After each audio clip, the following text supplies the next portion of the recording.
the craziest double play in postseason history. Man.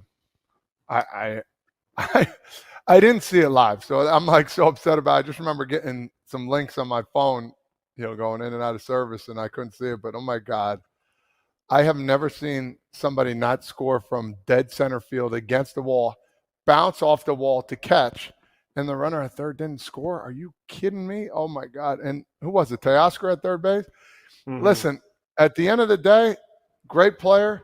He's jogged out a couple balls that we've seen. He's jogged to a couple balls in the outfield. Like in these type of games, you got to be better. I mean, that could have been huge. A double play.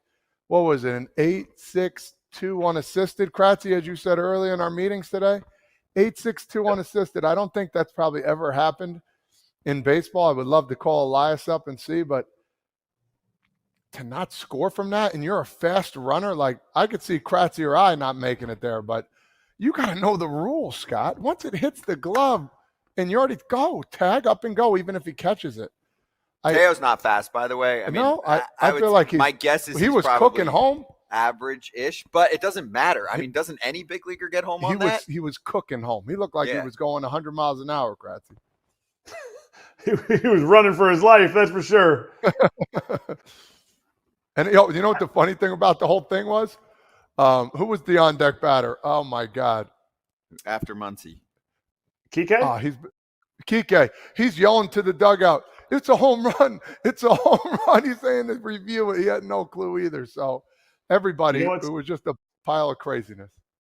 There's so much to unpack with this play. Oh. Also, the fact that if they'd gone back and reviewed it, Max Muncy could have been called out for passing the runner at first.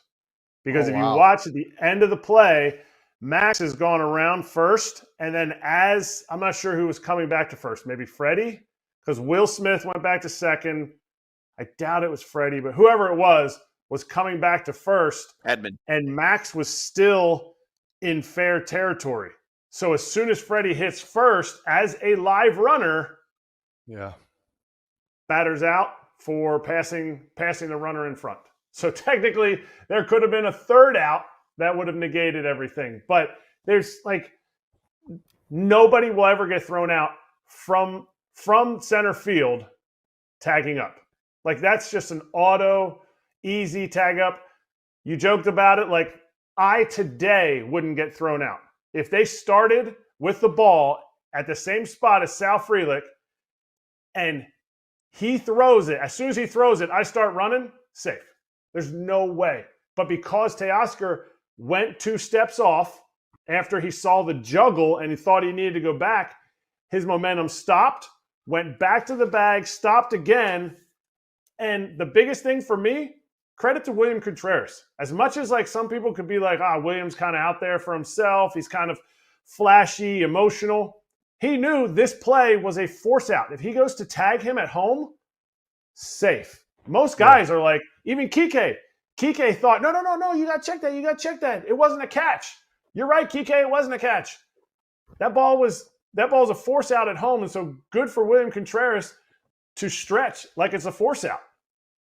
Yeah, and I want to make a big explanation about defense. First off, this isn't a play you work on in the offseason. You work on double cuts. You work on throwing the bases that guys are leading towards. You think about Frelick. First off, he gets the ball quickly, doesn't hesitate. If there's a slight hesitation, batter's safe. Throws it in, firm throw, perfect throw. As a shortstop, Ortiz, once you see that happen, you're moving. You're looking. Let me see where the runners are because that ball's already in motion. Once you see the ball in motion, knowing, all right, that ball's going to come to me, give a quick peek, boom, catch, throw. It's everything that happened there and the force out at home. You got to give the defense credit there. I mean, that was an absolute phenomenal play. It worked out in their favor. They still lost the game, but imagine they ended up losing 3-2 there, and they came back. It's just the game within the game, Kratzy, and you can follow up on this, but every moment of that play was meticulous and was perfection. Be an athlete. That's what I tell my kids. And what you said about a lot of kids, if there's kids listening to this, what Todd was saying was perfect. When you're the cutoff man or girl, you don't have to just stand there throw me the ball, throw it to me. Here we go. Yes, you have to get your feet in right position, but you can look away from the play to see where the runner is and then catch the ball to throw it. Like, there's so many aspects of it that Joey Ortiz did an incredible job and made a pinpoint throw. He didn't try to bounce it. He made the throw all the way in the air. It was an awesome play. And I'm seeing too many of these things happen to the Dodgers, which also shows me how freaking talented they are, because they're coughing some things up. They're not doing some great things. There's some questionable manager moves. They have holes in their team, and yet they're up 1-0 in yet another National League Championship Series. There's no way Joey Ortiz did not look to see where the runners are, because if you're a shortstop, you're coming up. When you catch that ball, you're assuming the runner on third scored already. If you're not assuming that, you are some sort of spectacular ball player. He did not assume. He had to have taken a peek back just to make sure and see where the runners were. He caught it on a nose and threw it. You can't say enough about the defensive play. What is going to make you get to the championship in the World Series? Plays like that. Yep. That's it. How come Teo didn't listen to his third base coach, Dino Ebel? Hard to hear for one. Okay. What? No? That's not the third base coach's call at all. No, I mean, no. Yeah, but he's telling him, like, if you're confused and you're looking at him, Dino also knew what he was doing. He's like, go. What are you doing? Well, yeah, but you if you're, I'll try and dumb it, like, you have to know what to do in that situation. You can't rely on somebody's voice. You know what I mean? Even if it's like him coaching a high school game. Yeah, he's going to hear, tag, get back, run. Yeah, you're going to hear that, but your mind is telling you one thing and your mind's listening to another. Like, you're racing. It's hard. But you should know what you're doing. Yeah, just from the fan perspective, I'm like, did he get instructed differently? Like, what happened? No. Why is it so confusing? Like, regardless of what the result of the play is, either way, like, if Just you're not super knowing. confused, Just stand on the damn bag and then run home. Not understand. Yeah, just trying to get his legs were moving and his brains were telling him something else. You know what I mean? We saw it last series. That's how the Dodgers won. Orion Kirkering knows that ball doesn't go home there. He knows he needs to throw it to first. He had a brain fart. Yeah. I hope Teo knows that he doesn't need to re-tag up after a bobbled ball, but sometimes your brain's like, oh, wait, what? Wait, and just that little got the out at the plate. Can I interest you in Surfshark VPN, which allows you to mask certain parts of your surfing around the web? Or let's say you're somewhere and you're like, I don't need this app to know where I am 24/7. That pops up on your phone all the time. Surfshark can help you out with that. Privacy and protection. I love it. Surfshark keeps your online activity private, and you can appear in a different location. That's where you can get help with the online services or apps that are constantly asking you where you are. Change or hide your virtual location and surf safely with Surfshark VPN. So go to surfshark.com/Fowler. Use code Fowler at checkout to get 4 extra months of Surfshark VPN. A risk-free 30-day money-back guarantee is there for you, and you can secure your digital life with Surfshark VPN by hitting the link below for an extra 4 months of Surfshark. Don't let online threats catch you off guard. This has been your tech update. Keep your data safe and take control of your online security with Surfshark. You faced Blake Snell, right? Never liked facing him. He's 8 innings, 10 Ks. I mean, some people didn't want to see him out of the game. No. And you know what? I think back to that time where they took him out when he was with the Rays, when they took him out. I forget what innings, 5th, 6th inning, whatever it was. And he was cruising, man. And you let this guy eat. I think he had 113 pitches. He was dominant this whole time. And he's a guy that now all of a sudden, if you're the Dodgers, you can lean on. And that is huge. There's been a lot of moving parts with this Dodger team. It seems like they have a new closer now in Sasaki. It seems like they're clicking on all cylinders. There's a mistake on the field. They had bases loaded, and we'll get into that, and they didn't score a run, and now all of a sudden they win a 2-1 ball game. I mean, it was absolutely amazing performance by him. He's like a fine wine. I'm telling you right now, you just want to sip on it for 40 years to come. Yeah, it's just one of those moments where you look at a veteran pitcher now, a veteran guy they call him, and he goes out there and crushes, makes us veteran ex-players feel pretty good. Yeah, I mean, he's efficient. He's much more efficient now, and he knows he's got the stuff to pull this off. By the way, just for the history context, and I know most of you know about this, but 2020, 5 1/3 scoreless, dominant innings in Game 6 of the World Series. Kevin Cash to the mound, doesn't want him to see Mookie Betts again, his now current teammate, and the rest is history in the Dodgers' favor. This time they have him on their side, Kratz, and still, despite all of that, Milwaukee could have won this game. Bryce Terang, take one for the team. If that pitch is coming at you, what do you do? Me? I'm not hitting fourth. I'm not. The team's not relying on me to swing the bat and drive those runs in. That John's hit me right in the back knee, and I'm limping all the way to first base. As soon as I got 2 strikes on me, anything close, I am one. If it's anything close away from me, I'm swinging. If anything close to me, that John's hitting me. I'm taking it. But look, it's got to be a reaction in the moment. Like you can't fault him, and it only would have tied the game. It wouldn't have won them the game. I want to go back to that point. The Jimmy Rollins, Ray Dunn posted Jimmy Rollins post game was about Bryce Terang getting out of the way of the ball. Could have been a potential tying game. In quotes, I played with a guy that definitely would have for sure let that hit him. End quotes from Jimmy Rollins. I mean, listen, it is. I think you're spot on, Kratzy. It's an instinctual reaction. It was a breaking pitch that went down, and then you're first looking out over the plate, and you get your foot down. Next thing you know, it's coming at you. Your first instinct is to get out of the way. There's a couple guys. I mean, Brandon Guyer was one guy that I could think of that would just not move. But again, this isn't a fastball. This isn't a fastball, Scotty. It's a breaking pitch. So your eyes are going to tell you a different story when you see it. It looked like a heater to him when it came at him. You're like, oh, let me get out of the way. It's an instinctual reaction, and you can't blame him.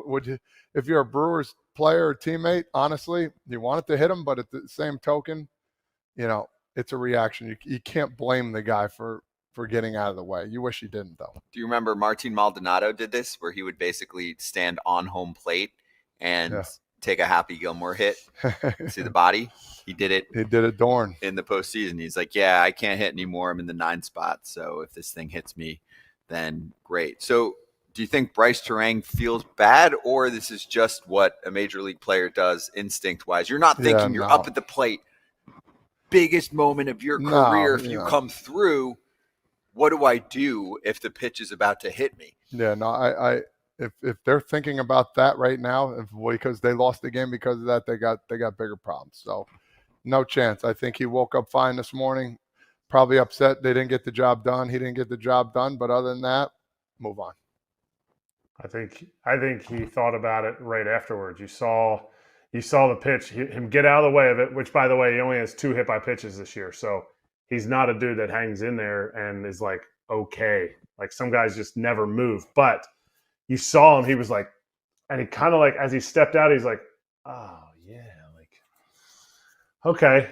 And maybe it affected, he's like, hey, I got to get this job done. I am not letting this ball get by me, because he swung at one that was well out of the zone. Yeah, he bailed out Blake Trinan and the Dodger bullpen, which showed some cracks. The weakness of the Dodgers is their bullpen, right? Absolutely. That's why Dave Roberts was thinking, it's 50-50. I'm sending Blake Snell out with 103 pitches. I'll be honest, I don't know why he didn't. I know Dave Roberts said, hey, Roki's been good. We do need him to come back in 5 days. Like, he's going to be on regular rest. Blake Snell, I've said this for years. Look at the numbers for Blake Snell. The 3rd time through means nothing to him. He actually was getting better. In his career, he gets better. And that's because he has confidence to be able to throw all of his pitches for strikes. For him to have no walks last night shows me that I would have continued to go at him. I know if it was a 1-0 game, no, I don't put him back out there, because I think Roki has better stuff. 2-0, sorry. They haven't put any good at-bats together. The only balls they put in play were like 2 strikeouts. You're like, all right, at least that guy didn't strike out. Like that was a plus when guys would weekly put it in play. It's like, well, at least it's not a punch out. Yeah, and often it would come early in an AB, which is why he got to the 9th inning with what was the final pitch count for him? 103? 113, I thought. No, Oh, 103. so I was off by 10. Jesus. 103. So that's my thing is if you're managing the Dodgers, as long as Blake says he feels okay, which I'm sure he did, let him go. Keep eating, right? This is the time where you build up to this point, and he's signed with you for years. Like, there's nothing to worry about here. Go eat. By the way, I was on a plane flying home when that was going. I felt like it was 1 a.m. from Vegas back home. So sorry about the 103s, the 113s. Hey, in Vegas, Let him eat, man. Let him go out. A lot of people think 103 is 113 in Vegas. Let him go out and give him another out. If he doesn't get the first guy out, then we start talking a little bit, But it's he's at the bottom of the order. Yeah, true. And if you do that, you keep Jake Bauers on the bench. Jake Bauers has hit some big postseason clutch hits. Homer last year. Now this year he had a double. Like, you keep that same lineup in. They're not pinch hitting anybody that wasn't already in the lineup. They have their lineup out there. And like Todd said, one guy gets on, okay, appreciate your night. Now we still got Roki. Kratzy, let me ask you this. That double he hit the center field, right, in the last inning? Do you remember? Mm-hmm. Yeah, over Page's head. Page's. Why weren't they playing no doubles there? Like, why wasn't he further back? Zero idea. All right, that's why I thought I wanted to make sure I wasn't losing it. I was watching on the plane, and I'm watching. It was going kind of buffering in and out. And I see the ball drop, and I'm like, oh, my God. I mean, if you're playing no doubles, it's a running catch going into the wall, in my opinion, right?